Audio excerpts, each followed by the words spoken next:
ಶ್ರೀ ಗುರುಭ್ಯೋ ನಮಃ. ಹರಿ ಓಂ.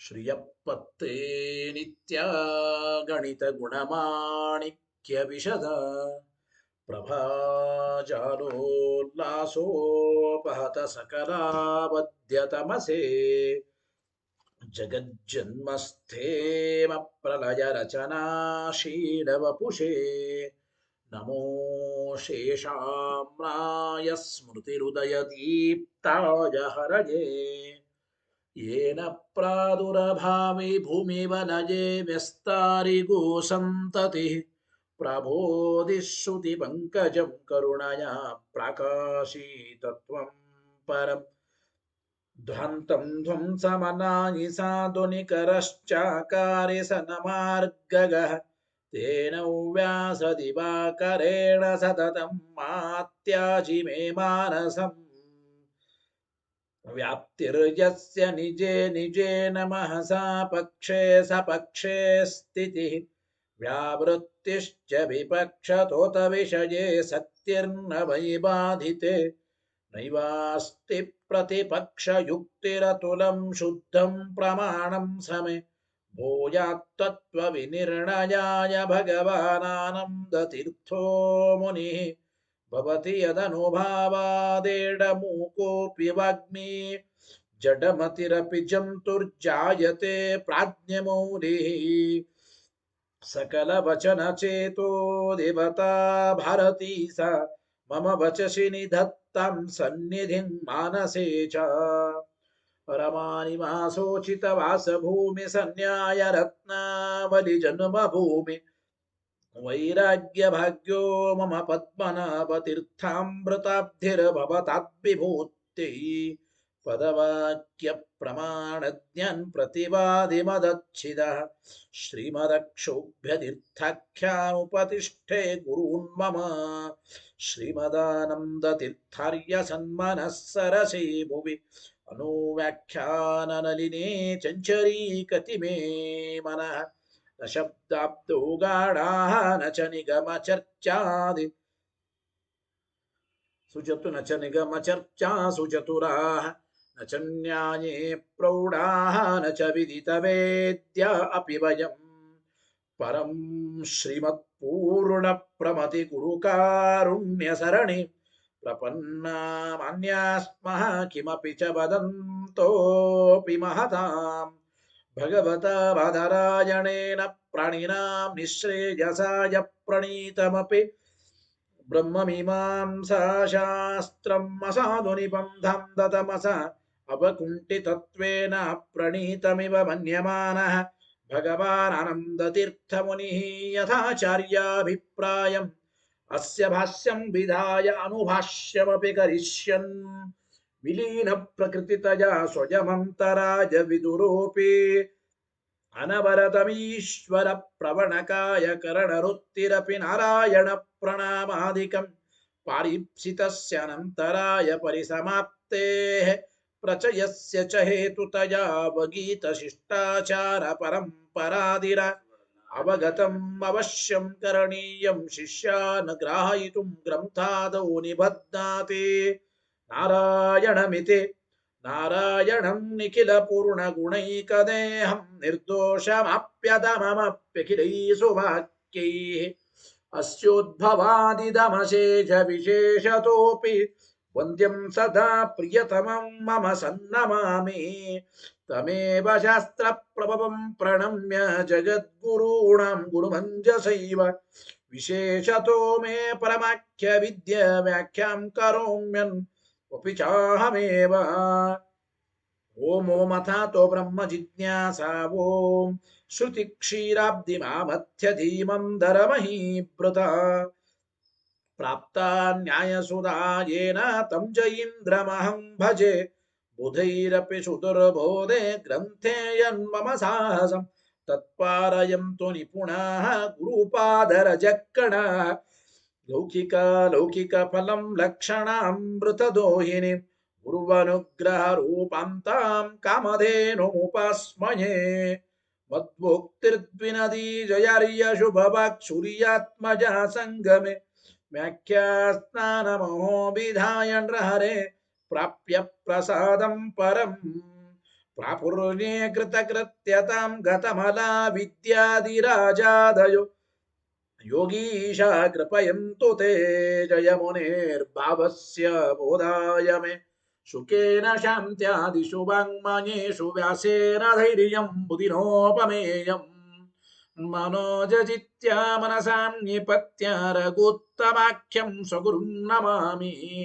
न दग्धं यस्य कौपीनम् अग्नौ दत्तमपि स्फुटम् वेदौ व्यासगुरुं नौमि श्रीवेदेश नमस्कृतम् सत्यनाथ गुरुः पातु योधीरो नवचन्द्रिका नवामृतगदा तीर्थताण्डवानि व्यचीकृपत आरूढः सहसा यतीन्द्रपदवीं गत्वा च वाराणसीं तत्रत्यान् कुमतप्रचारनिरतानद्वैतदिग्धन्ति नः प्रौढार्थे वचने सुयुक्तिखचितैः सम्बीषजन्मोदयन् सत्यध्यानसुखे सरी विजयते पादाशितश्रीपतेः प्रावोचद्योतिकं न्यायसुधावाक्यार्थचन्द्रिकाम् सत्यप्रज्ञगुरुर्दद्यात् प्रज्ञां वैदान्तिकीं सदा बन्धुस्त्वं गुरुरिष्टदैवतमिति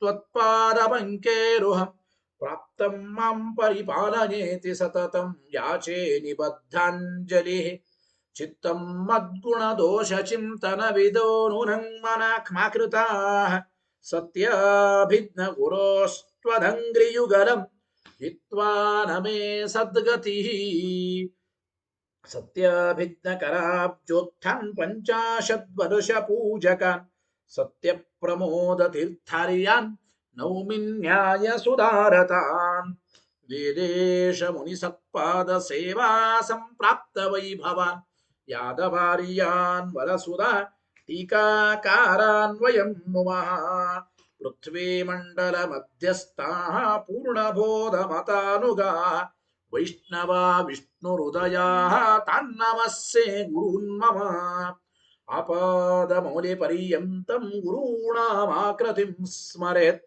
तेन विघ्नाः प्रणश्यन्ति सिद्ध्यन्ति च मनोरथाः शुभां ध्यायन्ति ये कामान् गुरुदेवः प्रसादजान् इतरान् आत्मपापोत्थं तेषां विद्या फलिष्यति यैरहं शुकवत् सम्यक् शिक्षितोऽस्मि कृपालुभिः श्रीमत्सत्यात्मतीर्थार्यान् वन्दे विद्यागुरून् मम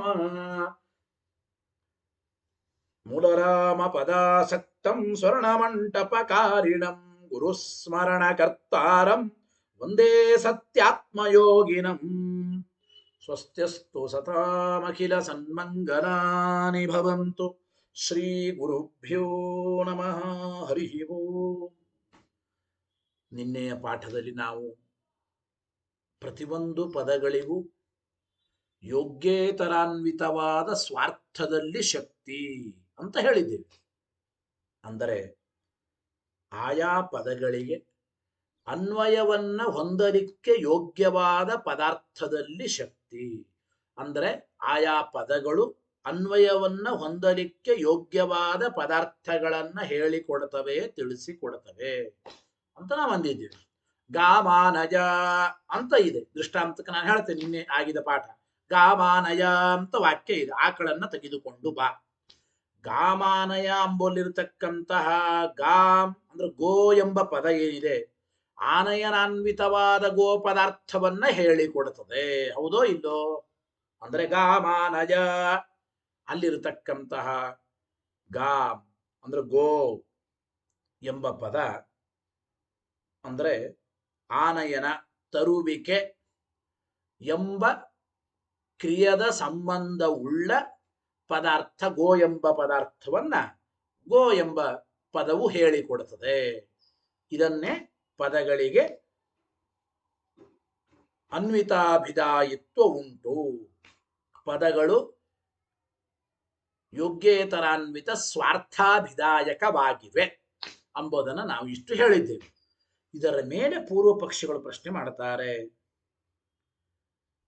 ಆನಯನ ಎಂಬ ಕ್ರಿಯೆಯಿಂದ ಅನ್ವಿತವಾದ ಸ್ವಾರ್ಥದಲ್ಲಿ ಶಕ್ತಿ ಶಬ್ದಗಳಿಗೆ ಹಿಂಗೆ ಹೇಳಿಬಿಟ್ರೆ, ಅಂದ್ರೆ ಎಲ್ಲ ಪದಗಳಿಗೂ ಕೂಡ, ಎಲ್ಲ ಪದಗಳಿಗೂ ಇತರಾನ್ವಿತವಾದ ಸ್ವಾರ್ಥದಲ್ಲಿ ಅಂದ್ರೆ ಇನ್ನೊಂದರಿಂದ ಕೂಡಿಕೊಂಡ ಪದಾರ್ಥದಲ್ಲಿ ಶಕ್ತಿ ಅಂತ ಹಿಂಗ ಅನ್ನೋದಾದ್ರೆ ಬೇರೆ ಪದಗಳು ವ್ಯರ್ಥವಾಗಬೇಕಾಗುತ್ತದಲ್ಲ ಅಂತ ಪ್ರಶ್ನೆ. ಅಂದ್ರೆ ಏನು ಶಕ್ತಿವಾದ ಅಂದ್ರೆ ಇದೆ, ಯಾವ ಪದಗಳಿಗೆ ಎಲ್ಲಿ ಶಕ್ತಿ, ಹೇಗೆ, ಏನು, ಅದರ ಮೇಲೆ ಮತ್ತೆ ಪ್ರಶ್ನೆ, ಆಕ್ಷೇಪ, ಉತ್ತರ. ನೋಡಿ ಏನು, ನಾನು ಯದಿ ಗಾಮಾನಯ ಇತ್ಯಾದಿ ವಾಕ್ಯೇ, ಗಾಮಾನಯ ಎಂಬ ವಾಕ್ಯದಲ್ಲಿ ಗಾಮಿತಿ ಪದೇ ನೈವ, ಗಾಮ್ ಎಂಬ ಪದದಿಂದ ಆನಯನಾನ್ವಿತ ಸ್ವಾರ್ಥ ಅಭಿಧೀಯತೆ. ಗಾಮ್ ಎಂಬ ಪದ ಆನಯನಾನ್ವಿತವಾದ ಸ್ವಾರ್ಥವನ್ನ ಹೇಳಿಕೊಡುತ್ತದೆ. ಅಂದ್ರೆ ಗಾಮಾನಯ ಎಂಬಲ್ಲಿರತಕ್ಕಂತಹ ಗಾಮ್ ಎಂಬ ಪದವೇ ಆನಯನ ಎಂಬ ಕ್ರಿಯೆಯಿಂದ ಕೂಡಿದ ಸ್ವಾರ್ಥ ಪದಾರ್ಥವನ್ನ, ಗೋವು ಅಂಬೋದನ್ನ ಹೇಳಿಕೊಡ್ತದೆ.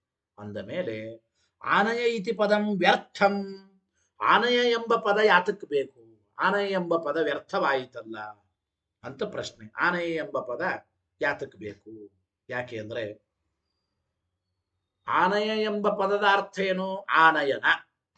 ಆ ಆನಯನ ಎಂಬ ಅರ್ಥವನ್ನ, ಆನಯ ಎಂಬ ಪದದ ಅರ್ಥ ಆನಯನ, ತರುವಿಕೆ. ಆ ಆನಯನ ಎಂಬ ಅರ್ಥವನ್ನ ಗಾಮ್ ಎಂಬ ಪದವೇ ಹೇಳಿದೆ. ಅಂದ ಮೇಲೆ ಆನಯ ಎಂಬ ಪದ ಯಾತಕ್ಕೆ ಬೇಕು, ವ್ಯರ್ಥ ಅಂತ ಪೂರ್ವ ಪಕ್ಷಿಗಳ ಒಂದು ಪ್ರಶ್ನೆ ನೋಡ್ರಿ.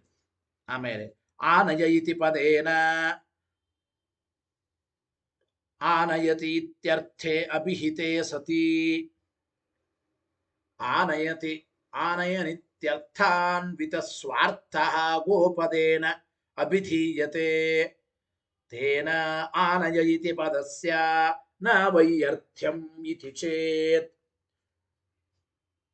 ಗಾಮ್ ಎಂಬ ಪದವೇ ಆನಯನಾನ್ವಿತವಾದ ಸ್ವಾರ್ಥವನ್ನ ಹೇಳುವಾಗ ಆನಯ ಎಂಬ ಪದ ವ್ಯರ್ಥ ಅಂತ ಅವನ ಆಕ್ಷೇಪ.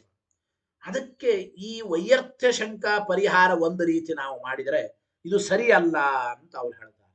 ಯಾತಕ್ಕೆ ಅಂತಂದ್ರೆ ನಾವಂತೀವಿ ಏನು ಅಂದ್ರೆ, ನೋಡಿ, ಆನಯ ಎಂಬ ಪದ ಇದು ಆನಯನ ಎಂಬ ಅರ್ಥವನ್ನ ಹೇಳಿದ ಮೇಲಷ್ಟೇ ಗಾಮ್ ಎಂಬ ಪದ ಅದು ಆನಯನಾನ್ವಿತವಾದ ಸ್ವಾರ್ಥವನ್ನು ಹೇಳುತ್ತದೆ ಅಂತ ನಾವು ಒಪ್ಪಿಕೊಳ್ಳಬೇಕು. ಈ ವಿಚಾರ ನಿಜ. ಗಾಮಾನಯ ಎಂಬಲ್ಲಿ ಗಾಮ್ ಎಂಬ ಪದ ಆನಯನ ಎಂಬ ಕ್ರಿಯೆಯಿಂದ ಕೂಡಿದ ಪದಾರ್ಥವನ್ನು ಹೇಳಿಕೊಡುತ್ತದೆ, ಸರಿ. ಗಾಮ್ ಎಂಬ ಪದ ಆನಯನಾನ್ವಿತವಾದ ಪದಾರ್ಥವನ್ನು ಹೇಳಿಕೊಡೋದು ಯಾವಾಗ? ಆನಯ ಎಂಬ ಪದವು, ಗೊತ್ತಾಯ್ತು, ಆನಯ ಎಂಬ ಪದವು ಆನಯನ ಎಂಬ ಅರ್ಥವನ್ನು ಹೇಳಿದ ಮೇಲೆ ಅಷ್ಟೇ ತಾನೆ ಆನಯ ತೆಗೆದುಕೊಂಡು ಬಾ, ಆನಯನ ಎಂಬ ಕ್ರಿಯೆಯಿಂದ ಕೂಡಿದ್ದು ಈ ಗೋ ಎಂಬ ಪದಾರ್ಥ ಅಂತ. ಅಂದ್ರೆ ಅಭಿಪ್ರಾಯ, ಆನಯ ಎಂಬ ಪದ ತನ್ನ ಅರ್ಥವಾದ ಆನಯನ ಎಂಬ ಆ ಪದದ ಅರ್ಥವನ್ನ ಹೇಳಿದ ಮೇಲೆ ಗಾಮ್ ಎಂಬ ಪದ, ಗೊತ್ತಾಯ್ತು ಇಲ್ಲ, ಗಾಮ್ ಎಂಬ ಪದ ಅದು ಆನಯನಾನ್ವಿತವಾದ ಸ್ವಾರ್ಥವನ್ನ ಹೇಳಿಕೊಡುತ್ತದೆ ಅಂತ ನಾವು ಅನ್ನಬೇಕು. ಗೊತ್ತಾಯ್ತು ಇಲ್ಲ, ಹಾಗನ್ನಬೇಕು. ಆದ್ದರಿಂದ ಆನಯ ಎಂಬ ಪದ ಮೊದಲು ಆನಯ ಎಂಬ ಅರ್ಥವನ್ನು ಹೇಳುತ್ತದೆ, ಆಮೇಲೆ ಗಾಮ್ ಎಂಬ ಪದ ಆನಯನಾನ್ವಿತವಾದ ಸ್ವಾರ್ಥವನ್ನು ಹೇಳಿಕೊಡುತ್ತದೆ. ಈ ರೀತಿ ಆನಯ ಎಂಬ ಪದಕ್ಕೆ ವೈಯರ್ಥ್ಯ ಇಲ್ಲ ಅಂತ ನಾವಂದರೆ, ನೋಡಿ, ನಾವಂತೀವಿ ಆನಯ ಇತಿ ಪದೇನ, ಆನಯ ಎಂಬ ಪದದಿಂದ ಆನಯನ ಇತ್ಯರ್ಥೆ ಅಭಿಹಿತೆ ಸತಿ, ಆನಯ ಎಂಬ ಪದದಿಂದ ಆನಯನ ಎಂಬ ಅರ್ಥವನ್ನ ಹೇಳಿದ ಮೇಲೆ ಆನಯನಾನ್ವಿತ ಸ್ವಾರ್ಥ, ಆನಯನಾನ್ವಿತವಾದ ಆ ಪದಾರ್ಥವನ್ನ ಗೋಪದೇನ ಅಭಿಧೀಯತೆ, ಗೋ ಎಂಬ ಪದದಿಂದ ಹೇಳಲ್ಪಡ್ತದೆ. ಆದ್ರಿಂದ ತೇನ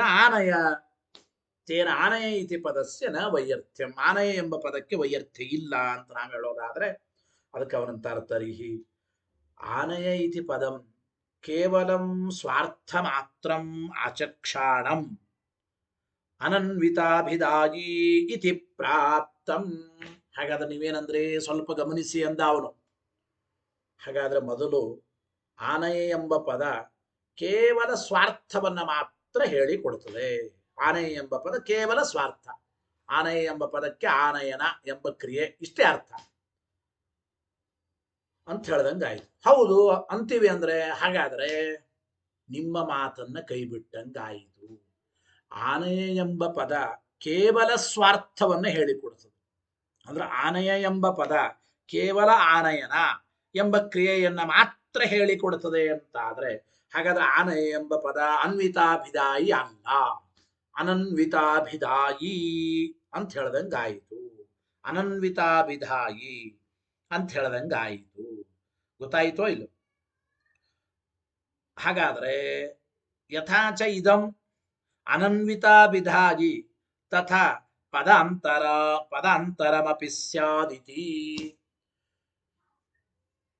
ಗಾಂ ಎಂಬ ಪದ ಮಾತ್ರ ಆನಯನಾನ್ವಿತವಾದ ಸ್ವಾರ್ಥವನ್ನು ಹೇಳಿಕೊಡ್ತದೆ, ಅನ್ವಿತಾಭಿದಾಯಿ ಅಂತಾಯಿತು.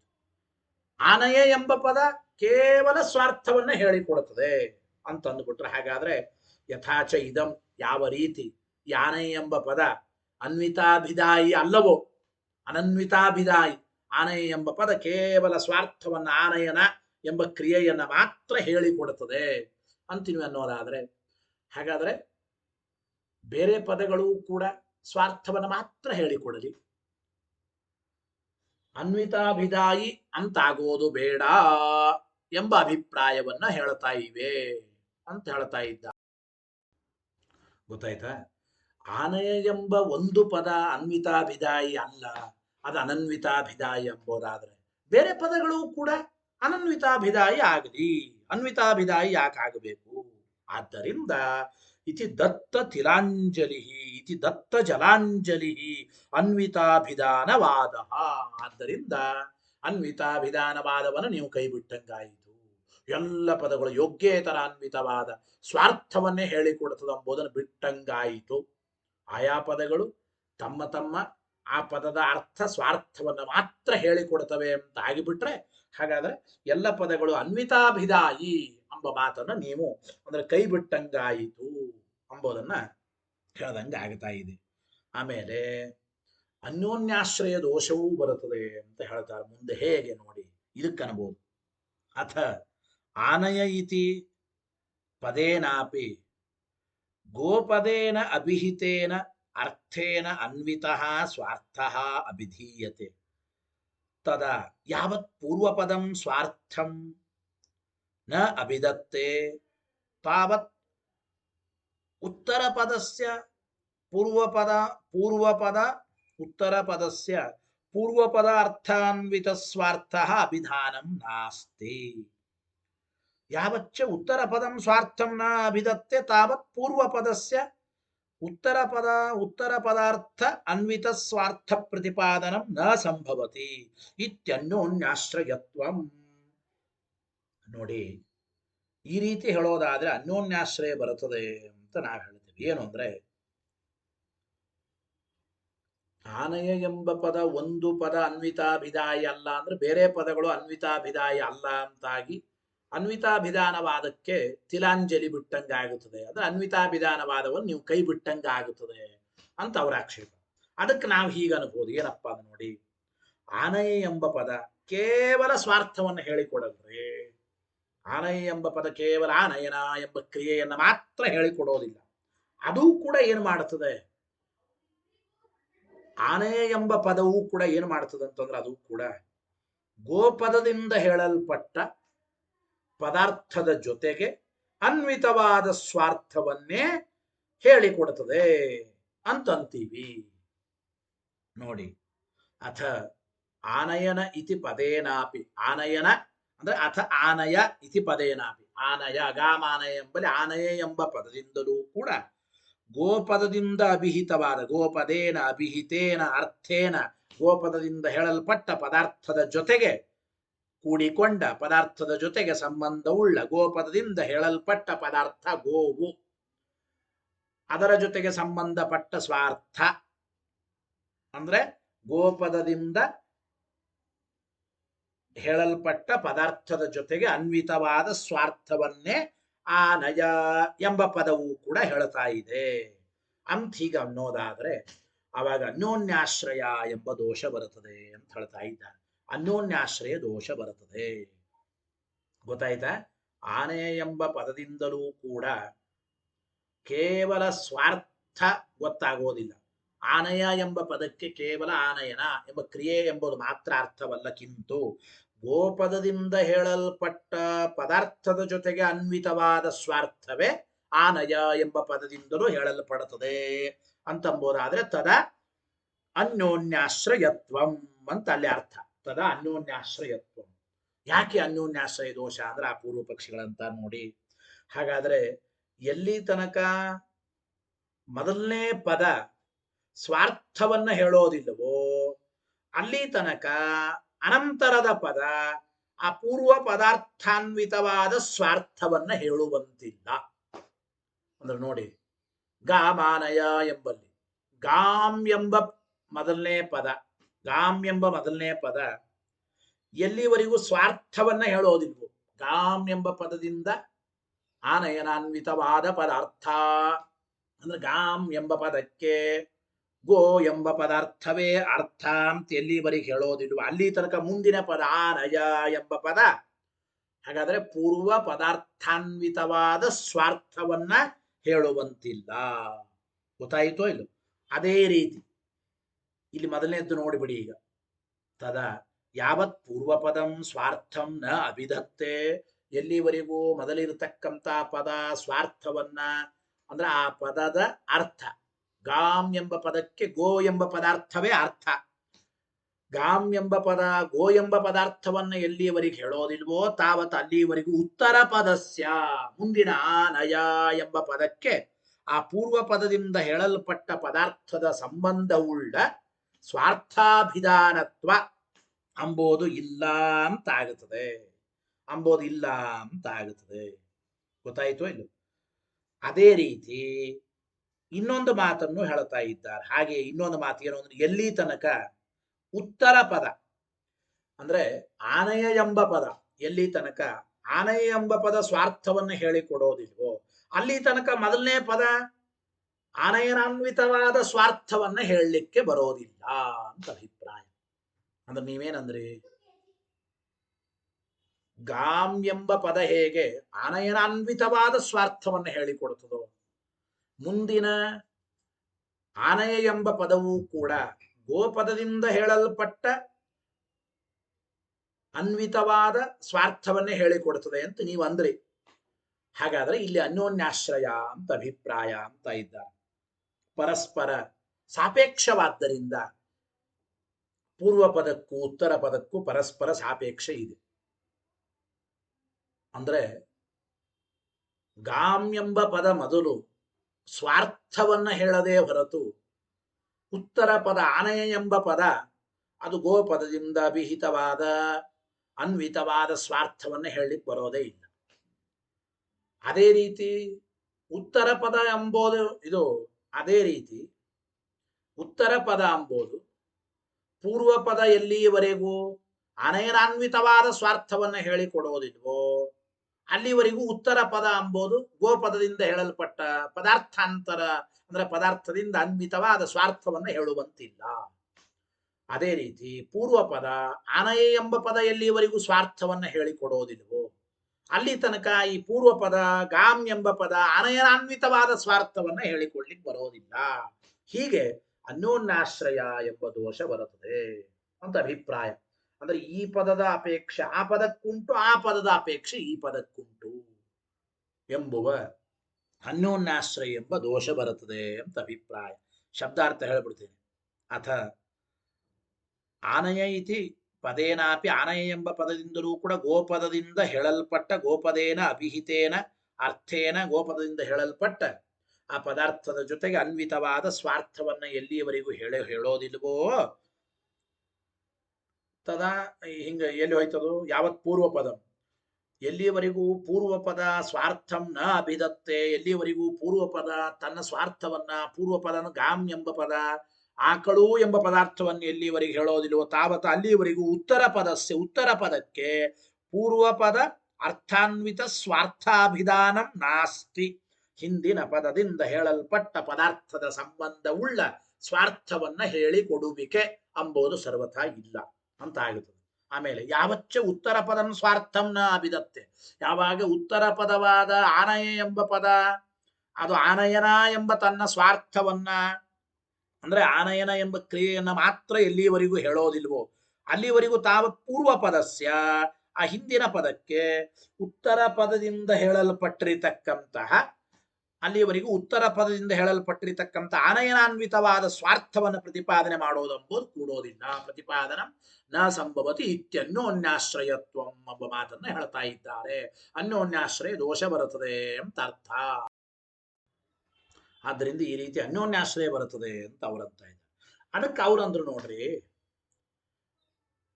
ನಾವಂತೇವೆ ಪರಸ್ಪರ ನಿರಪೇಕ್ಷಾಣಿ ಪದಾನಿ ಪ್ರಥಮಂ ಪದಾರ್ಥ ಅನನ್ವಿತಾನ್ ಅಭಿಧಾಯ ಪಶ್ಚಾತ್ ಅನ್ಯೋನ್ಯ ಅನ್ವಿತಾನ್ ತಾನೇವ ಅಭಿದಧಾತಿ ಇತಿ ಕ್ವ ಇತರೇತರಾಶ್ರಯತ್ವಂ ಇತಿನ ಚ ವಾಚ್ಯಂ. ನಾವು ಹೇಳಿದ ಒಂದು ವಿಚಾರವನ್ನು ಮತ್ತೆ ಅವರು ಖಂಡನ ಮಾಡ್ತಾ ಇದ್ದಾರೆ. ಏನಪ್ಪಾ ಅಂತಂದ್ರೆ ಅನ್ಯೋನ್ಯಾಶ್ರಯ ಇಲ್ಲ ಅಂತ ನಾವು ಹೇಳಿದ್ವಿ. ಯಾಕೆ?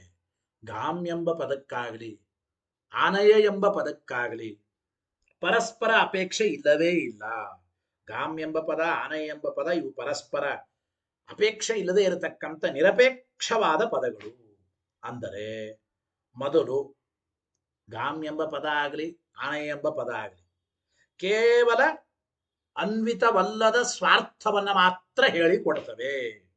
ನೋಡಿ, ಇತಿನಚ ವಾಚ್ಯಂ ಅಂತ ಅವ್ರು ಆಮೇಲೆ ಅಂತಾರ. ಅಲ್ಲಿ ಮೊದಲು ನಾವೇನಂತ ಇದ್ದೀವಿ ಅಂದ್ರೆ ಪರಸ್ಪರ ನಿರಪೇಕ್ಷಾಣಿ ಪದಾನಿ, ಎಲ್ಲ ಪದಗಳು ಗಾಮ್ ಎಂಬ ಪದ ಆಗಲಿ ಆನಯ ಎಂಬ ಪದ ಆಗಲಿ ಮೊದಲು ಪರಸ್ಪರ ನಿರಪೇಕ್ಷವಾಗಿ ಪ್ರಥಮಂ ಪದಾರ್ಥ ಅನನ್ವಿತಾನ್ ಅಭಿಧಾಯ, ಅಂದ್ರೆ ಅನ್ವಿತಗಳಲ್ಲದ ಯಾವುದರ ಸಂಬಂಧವೂ ಇಲ್ಲದ ಕೇವಲ ಸ್ವಾರ್ಥವನ್ನ ಮಾತ್ರ ಹೇಳುತ್ತವೆ.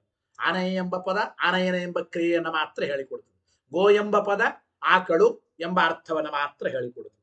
ಆಮೇಲೆ ಮತ್ತೊಮ್ಮೆ ಪರಸ್ಪರ ಅನ್ವಿತವಾದ ಅದೇ ಅರ್ಥಗಳನ್ನ ಹೇಳಿಕೊಡುತ್ತವೆ. ಮೊದಲು ಆನಯ ಎಂಬ ಪದ ಆನಯನ ಎಂಬ ಕ್ರಿಯೆಯನ್ನು ಮಾತ್ರ ಹೇಳಿಕೊಡುತ್ತದೆ. ಆಮೇಲೆ ಇದೇ ಆನಯ ಎಂಬ ಪದವೇ ಗವಾನ್ವಿತವಾದ ಸ್ವಾರ್ಥವನ್ನ ಹೇಳಿಕೊಡುತ್ತದೆ. ಗಾಮ್ ಎಂಬ ಪದ ಮೊದಲು ಗೋ ಆಕಳು ಎಂಬ ಅರ್ಥವನ್ನ ಮಾತ್ರ ಹೇಳಿಕೊಡುತ್ತದೆ. ಇದೇ ಗಾಮ್ ಎಂಬ ಪದವೇ ಅನಂತರದಲ್ಲಿ ಆನಯನಾನ್ವಿತವಾದ ಸ್ವಾರ್ಥ ಅಂದ್ರೆ ಆನಯನ ಎಂಬ ಕ್ರಿಯೆಯಿಂದ ಕೂಡಿದ ಆಕಳನ್ನ ಹೇಳಿಕೊಡುತ್ತದೆ. ಹೀಗೆ ಹೇಳ್ತೀವಿ ನಾವು. ಅಂದ್ರೆ ಮೊದಲು ಪದಗಳು ಅನನ್ವಿತವಾದ ಸ್ವಾರ್ಥವನ್ನ ಹೇಳಿಕೊಡುತ್ತದೆ, ಆಮೇಲೆ ಮತ್ತೆ ಆ ಬೇರೆ ಪದಗಳಿಂದ ಅನ್ವಿತವಾದ ಸ್ವಾರ್ಥವನ್ನು ಹೇಳಿಕೊಡ್ತವೆ.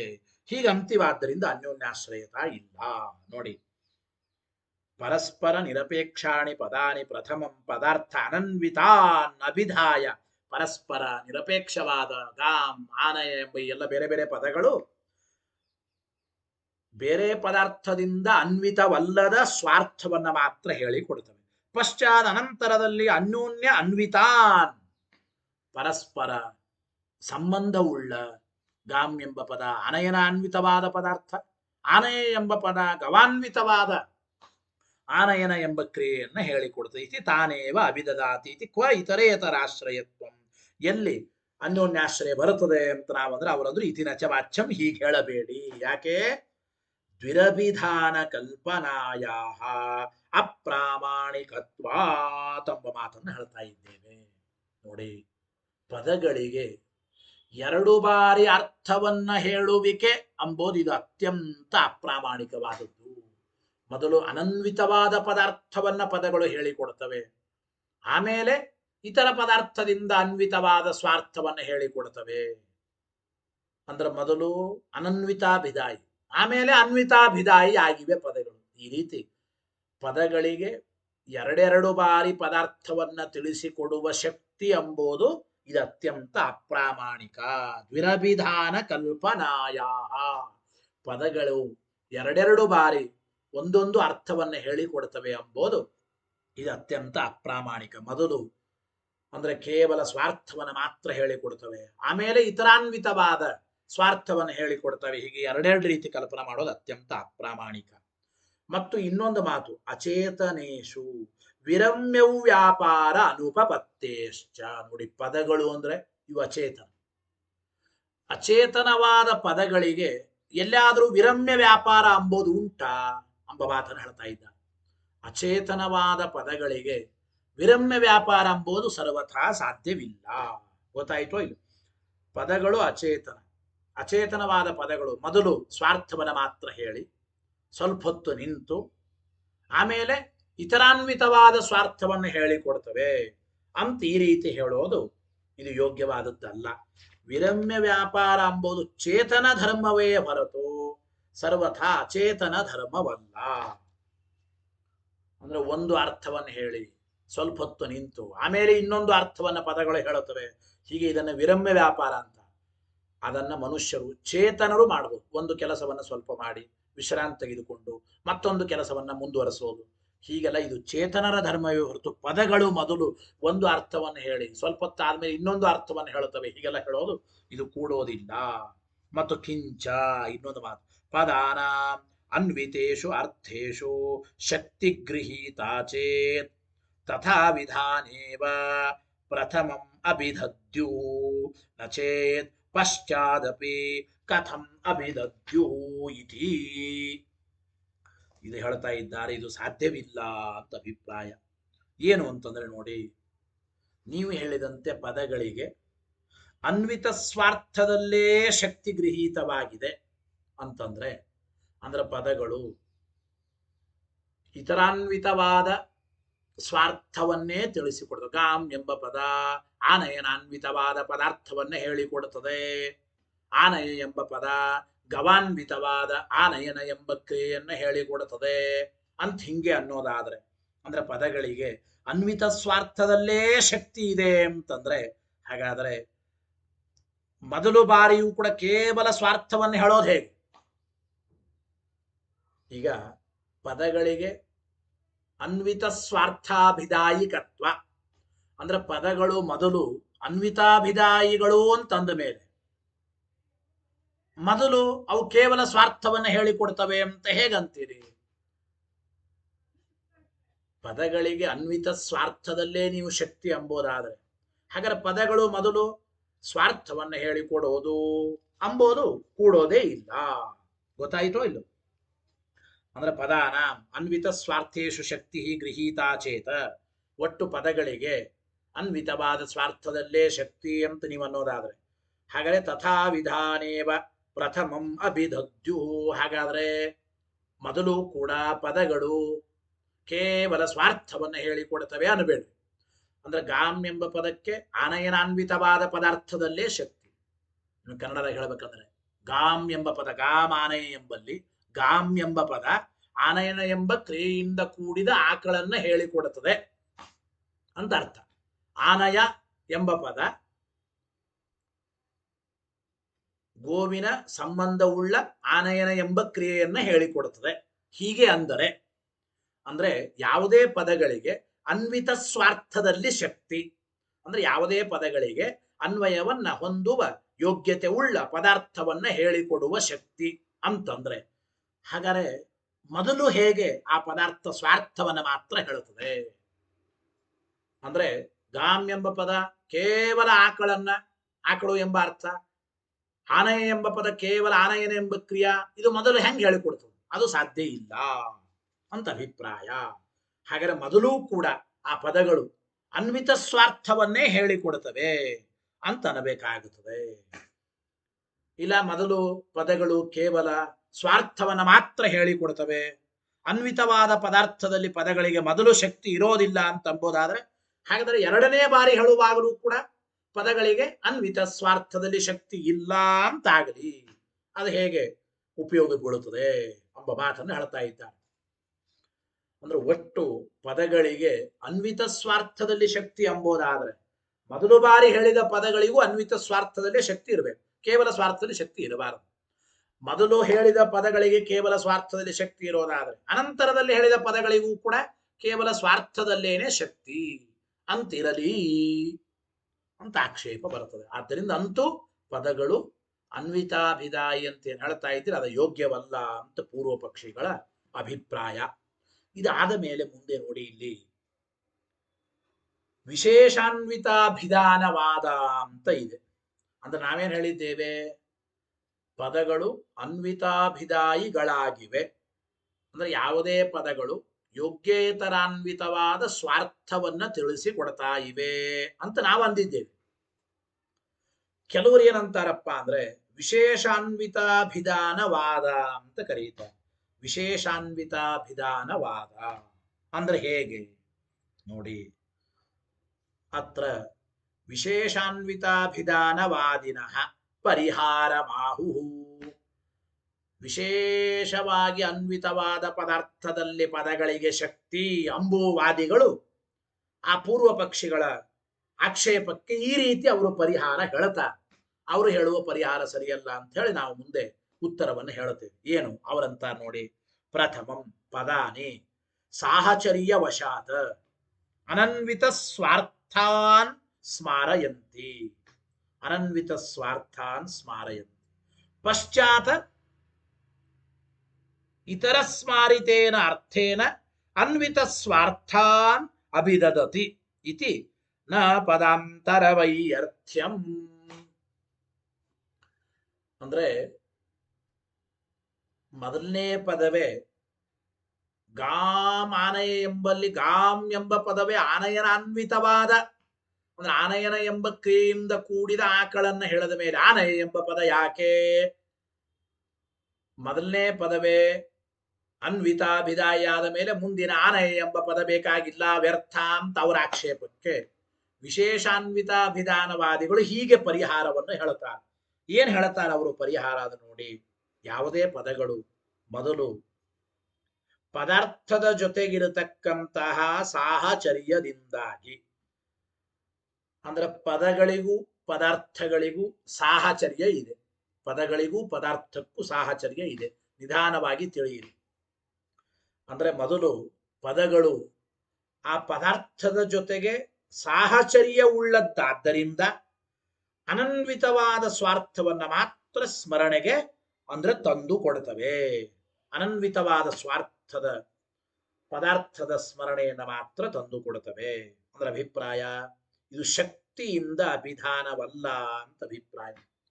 ಈ ಪದ ಶಕ್ತಿಯಿಂದ ಅಂದ್ರೆ ಈ ಪದಕ್ಕೆ ಆ ಪದಾರ್ಥದಲ್ಲಿ ಶಕ್ತಿ ಇದೆ ಅಂತ ಅಲ್ಲ. ಮೊದಲು ಶಕ್ತಿಯಿಂದ ಆ ಪದವು ಪದಾರ್ಥವನ್ನು ಹೇಳಿಕೊಡೋದಲ್ಲ, ಕಿಂತು ಕೇವಲ ಸಾಹಚರ್ಯದಿಂದ ಸ್ಮರಣೆಗೆ ತಂದು ಕೊಡುತ್ತದೆ. ಮೊದಲು ಪದಗಳು ಪದಾರ್ಥಗಳ ಜೊತೆಗೆ ಸಾಹಚರ್ಯ ಉಳ್ಳದ್ದಾದ್ದರಿಂದ ಆ ಪದಗಳು ಮೊದಲು ಆ ಪದಾರ್ಥದ ಸ್ಮರಣೆಯನ್ನ ಮಾತ್ರ ತಂದು ಕೊಡುತ್ತದೆ. ಆಮೇಲೆ ಮತ್ತೆ ಆ ಪದಗಳು ಯೋಗ್ಯವಾದ ಇತರ ಪದಾರ್ಥಗಳಿಂದ ಸಂಬಂಧವುಳ್ಳ ಅನ್ವಿತವಾದ ಸ್ವಾರ್ಥವನ್ನು ಆಮೇಲೆ ತಿಳಿಸಿಕೊಡುತ್ತವೆ. ಆದ್ದರಿಂದ ಪದಗಳಿಗೆ ಎರಡೆರಡು ಬಾರಿ ಪದಾರ್ಥವನ್ನು ತಿಳಿಸಿಕೊಡೋದು ಅಂಬೋದು ಸರ್ವಥ ಸಾಧ್ಯವಿಲ್ಲ ಅಂಬೋದನ್ನು ಹೇಳ್ತಾ ಇದ್ದಾರೆ.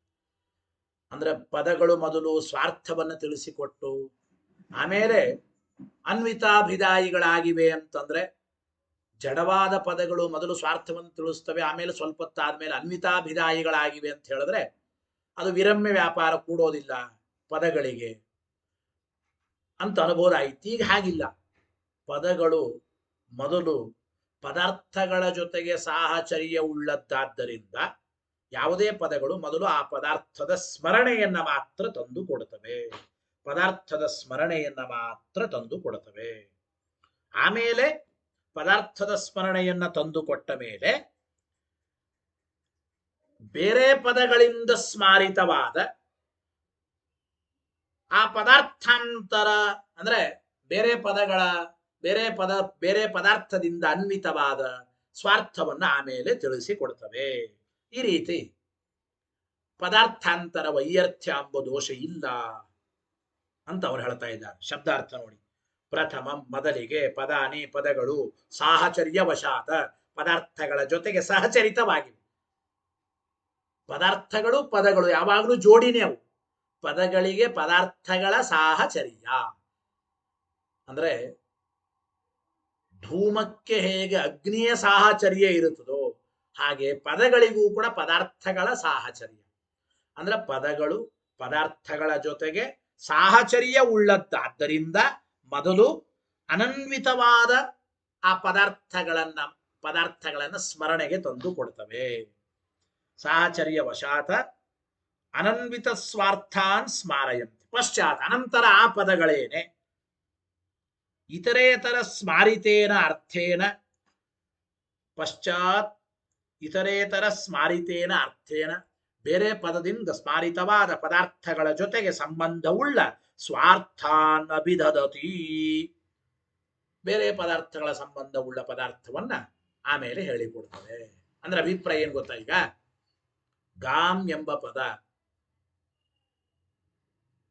ಎಂಬ ಪದ ಆಕಳು ಎಂಬ ಪದಾರ್ಥದ ಜೊತೆಗೆ ಸಾಹಚರ್ಯ ಉಳ್ಳದ್ದಾಗಿದೆ. ಅರ್ಥ ಹೇಳ್ತಾ ಇದೆ ಕನ್ನಡದಲ್ಲಿ. ಇದರ ಅರ್ಥ ನಿಮಗೆ ಗಾಮ್ ಎಂಬ ಪದ ಆಕಳು ಎಂಬ ಪದಾರ್ಥದ ಜೊತೆಗೆ ಸಾಹಚರ್ಯ. ಹಾಗಾದ್ರೆ ಮೊದಲು ಗಾಮ್ ಎಂಬ ಪದ ಏನು ಮಾಡುತ್ತದೆ? ಆಕಳು ಎಂಬ ಪದಾರ್ಥದ ಸ್ಮರಣೆಯನ್ನ ಮಾತ್ರ ತಂದು ಕೊಡ್ತದೆ. ಆಮೇಲೆ ಇದೇ ಗಾಮ್ ಎಂಬ ಪದವೇ ಆನಯನ ಎಂಬ ಕ್ರಿಯೆಯಿಂದ ಅನ್ವಿತವಾದ ಪದಾರ್ಥ. ಅಂದ್ರೆ ಆನಯನ ಎಂಬ ಕ್ರಿಯೆಯಿಂದ ಕೂಡಿದ ಗೋವು ಎಂಬ ಪದಾರ್ಥವನ್ನ ಆಮೇಲೆ ತಿಳಿಸಿಕೊಡುತ್ತದೆ. ಮೊದಲು ಗೋವಿನ ಸ್ಮರಣೆ ತಂದು ಕೊಟ್ಟಿತು. ಆಮೇಲೆ ಇದೇ ಗಾಮ್ ಎಂಬ ಪದವೇ ಆನಯನ ಎಂಬ ಕ್ರಿಯೆಯಿಂದ ಕೂಡಿರತಕ್ಕಂತಹ ಪದಾರ್ಥ ಸ್ವಾರ್ಥ. ಅಂದ್ರೆ ಗೋವು ಎಂಬ ಪದಾರ್ಥವನ್ನ ತೆಗೆದುಕೊಂಡು ಬಾ ಎಂಬ ಕ್ರಿಯೆಯಿಂದ ಕೂಡಿದ ಗೋ ಎಂಬ ಪದಾರ್ಥವನ್ನ ತಿಳಿಸಿಕೊಡುತ್ತದೆ ಅಂತ ಈ ರೀತಿ ನಾವಂತೇವೆ. ಆದ್ದರಿಂದ ನ ಪದಾರ್ಥಾಂತರ ವೈಯರ್ಥ್ಯಂ. ಅಂದ್ರೆ ಗಾಮ್ ಎಂಬ ಪದ ಎರಡನೇ ಬಾರಿ ಇತರೇತರಾನ್ವಿತವಾದ ಸ್ವಾರ್ಥವನ್ನ ಹೇಳಿ ಕೊಡಬೇಕಾದರೆ ಆನಯ ಎಂಬ ಪದ ಬೇಕು. ಅದಕ್ಕಾಗಿ ಆನಯ ಎಂಬ ಪದವು ವ್ಯರ್ಥವಲ್ಲ ಅಂತ ಹೀಗೆ ನಾವಂದ್ರೆ. ಮತ್ತು ನಾಪಿ ಇತರೇತರಾಶ್ರಯತ್ವ ಮಿತಿ, ಅನ್ಯೋನ್ಯಾಶ್ರಯ ದೋಷನೂ ಇಲ್ಲ. ಪರಸ್ಪರ ಪದಗಳ ಮಧ್ಯದಲ್ಲಿ ಅಪೇಕ್ಷನೂ ಇಲ್ಲ, ಅನ್ಯೋನ್ಯಾಶ್ರಯ ದೋಷ ಇಲ್ಲ ಅಂತ ಈ ರೀತಿ ವಿಶೇಷಾನ್ವಿತಾಭಿಧಾನವಾದಿಗಳು ಹೇಳಿದರೆ ಏತದಪ್ಯಸಾರಂ, ಈ ಪರಿಹಾರವು ಕೂಡ ಸರ್ವಥಾ ಯೋಗ್ಯವಾದದ್ದಲ್ಲ ಅಂತ ಆ ಪೂರ್ವ ಪಕ್ಷಿಗಳು ಹೇಳ್ತಾ ಇದ್ದಾರೆ. ಈ ಪರಿಹಾರವು ಸರಿಯಾದ. ಯಾಕೆ ಅಂದ್ರೆ ಸರ್ವದೈವ ಹಿ ಪದಾನಿ ಅನ್ವಿತೇನೈವ ಸ್ವಾರ್ಥೇನ ಗೃಹೀತ ಸಾಹಚರ್ಯಾಣಿ ನ ಕೇವಲೇನ ಅಂತ ಇದ್ದಾರೆ. ಏನು ನೋಡಿ, ಈ ಪರಿಹಾರ ಸರಿಯಲ್ಲ. ಯಾಕೆಂದ್ರೆ ಯಾವುದೇ ಪದಗಳಿಗೆ ಪದಾರ್ಥಗಳ ಜೊತೆಗೆ ಸಾಹಚರ್ಯ ಅಂದ್ರೆ ಎಂತಹ ಪದಾರ್ಥಗಳ ಜೊತೆಗೆ ಸಾಹಚರ್ಯ ಆದರೆ ಕೇವಲ ಪದಾರ್ಥದ ಜೊತೆಗೆ ಪದಗಳಿಗೆ ಸಾಹಚರ್ಯ ಇರೋದಿಲ್ಲ. ಪದಗಳಿಗೆ ಅನ್ವಿತವಾದ ಪದಾರ್ಥದ ಜೊತೆಗೇನೇ ಸಾಹಚರ್ಯ ಕಂಡಿದೆ. ಗಾಮ್ ಎಂಬ ಪದಕ್ಕೆ ಗೋ ಎಂಬ ಪದಾರ್ಥದ ಜೊತೆಗೆ ಸಾಹಚರ್ಯ ಇದೆ ನಿಜ. ಎಂತಹ ಗೋ ಎಂಬ ಪದಾರ್ಥದ ಜೊತೆಗೆ ಸಾಹಚರ್ಯ ಇದೆ ಗಾಮ್ ಎಂಬ ಪದಕ್ಕೆ ಅಂತಂದ್ರೆ ಆನಯನಾನ್ವಿತವಾದ ಗೋ ಎಂಬ ಪದಾರ್ಥದ ಜೊತೆಗೇನೆ ಗಾಮ್ ಎಂಬ ಪದಕ್ಕೆ ಸಾಹಚರ್ಯ ಎಂಬುದು ಇದೆ.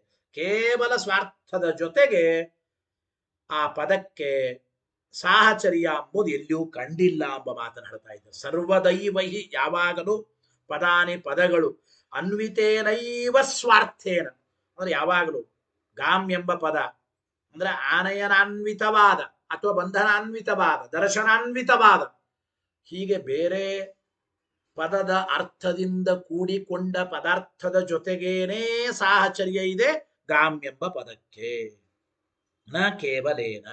ಆದ್ದರಿಂದ ತಾನೇ ಕಥಂ ಕೇವಲಂ ಪದಾರ್ಥ ಮಾತ್ರಂ ಸ್ಮಾರಯಿತು ಈಶತೆ ಅಂದ ಮೇಲೆ ಮೊದಲು ಗಾಮ್ ಎಂಬ ಪದ ಕೇವಲ ಗೋ ಎಂಬ ಪದಾರ್ಥದ ಸ್ಮರಣೆಯನ್ನ ಮಾತ್ರ ತಂದು ಕೊಡುತ್ತದೆ ಅಂತ ಹೇಗೆ ಹೇಳ್ತೀರಿ?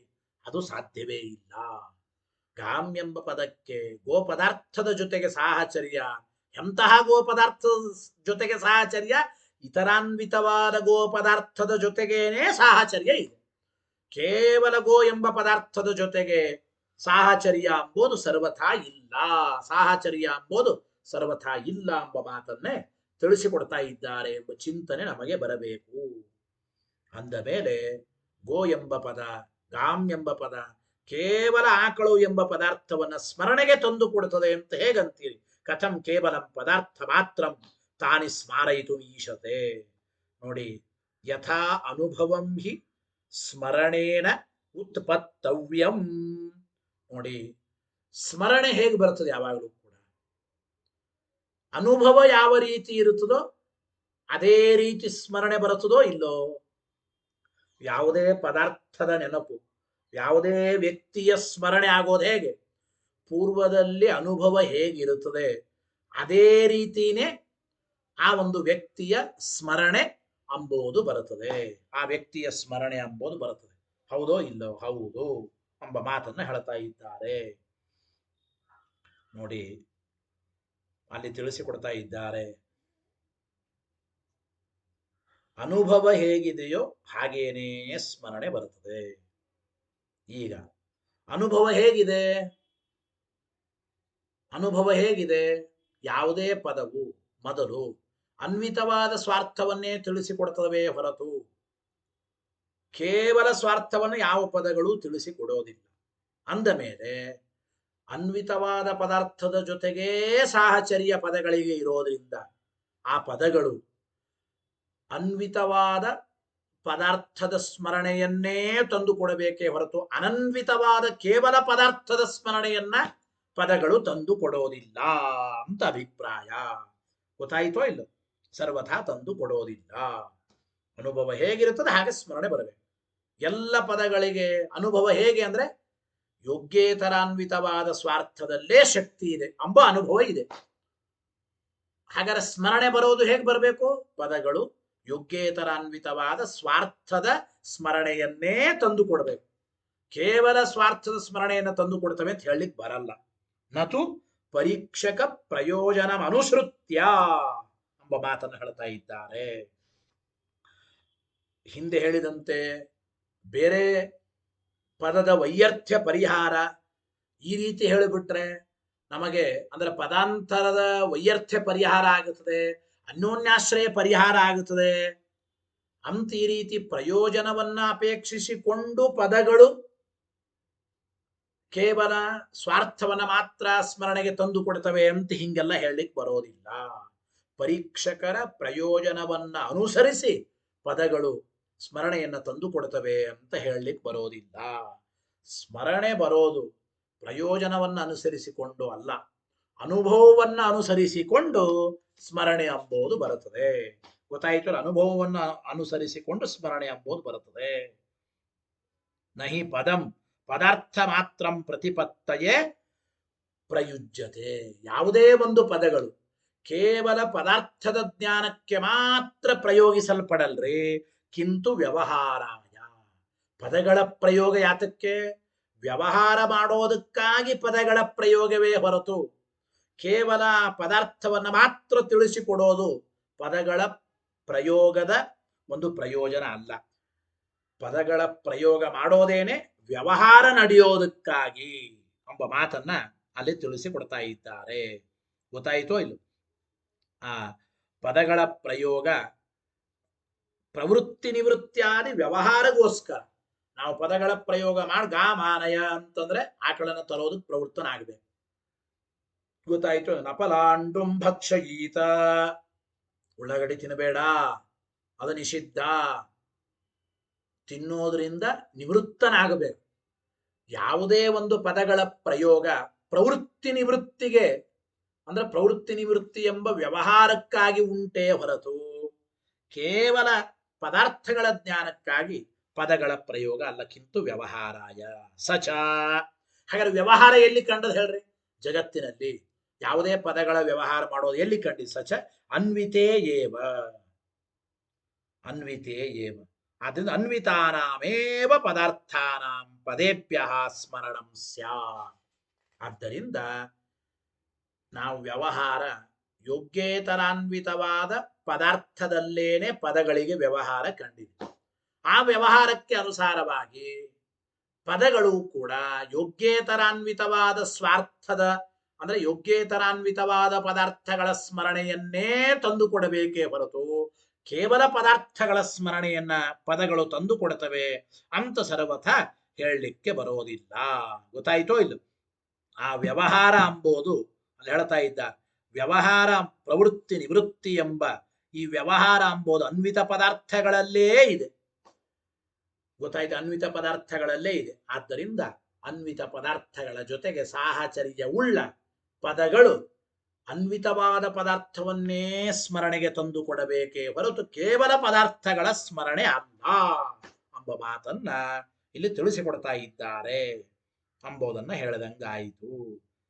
ಸಚ ಅನ್ವಿತೇಯೇವ ಅನ್ವಿತಾನಾಮೇವ ಪದಾರ್ಥಾನ, ಅನ್ವಿತವಾದ ಪದಾರ್ಥಗಳೇ ಪದಗಳಿಂದ ಸ್ಮರಣೆಗೆ ಬರಬೇಕು. ಸ್ಮರಣಂ ಸ್ಯಾತ್. ಇಷ್ಟು ಹೇಳದಂಗಾಯಿತು. ಮುಂದಿನ ವಿಚಾರ ಇನ್ನೂ ಸ್ವಲ್ಪ ಮುಂದುವರಿಯುತ್ತದೆ. ಅದು ಮತ್ತೆ ನಾಳಿನ ಪಾಠದಲ್ಲಿ ನೋಡೋಣ ಅಂತ ಹೇಳ್ತಾ ಹರಯೇ ನಮಃ. ಶ್ರೀಕೃಷ್ಣಾರ್ಪಣಮಸ್ತು. ಅನೇನ ಭಾವಿಯತ್ ಪುಣ್ಯಂ ತದಾಪ್ನೋತು ಗುರುರ್ಮಮ. ಮಧ್ವೇಶಾರ್ಪಣಮಸ್ತು.